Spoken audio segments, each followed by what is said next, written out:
So today I'm making some chicken and cheese quesadillas. I got some tortilla wraps the other day when I was in St. Louis at the Whole Food Market. We already ate a few of them, but today I'm going to do the last 3. So first, I'm going to get all my ingredients ready.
Just like that. Now I got all my goodies here and all I have to do is assemble it. It's gonna be so good. You ready? I'm ready because I'm hungry. So here I got my 3 tortilla wraps. So each one of these wraps I'm gonna use different cheese. All the other ingredients are the same except the cheese. So let's get started.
And here they are. I got them done. Easy breezy, no problem. Now all I have to do is cook them over there where the heat is. Let's go.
So there, I got my chicken and cheese quesadillas done.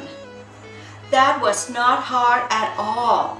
This is the one with the Edam cheese, and this one is with Emmental, and this is the Gouda cheese. So let's taste. So first I want to taste this one.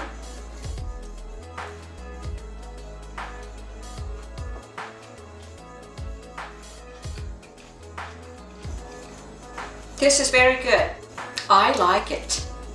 Thumbs up for that. Next up is the Emmental cheese.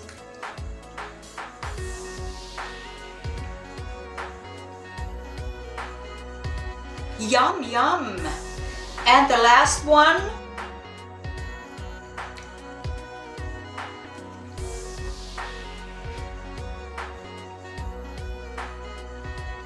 well, that was so good too. I think the best one was the Emmental, and then Edam, and then Gouda. They all were very good. This is tasty stuff. Go ahead, make some. And so easy too. Hey, thanks for watching. I hope you like my chicken and cheese quesadilla. If you did, give me a thumbs up and don't forget to subscribe for more fun. And I'll see you next week. Bye.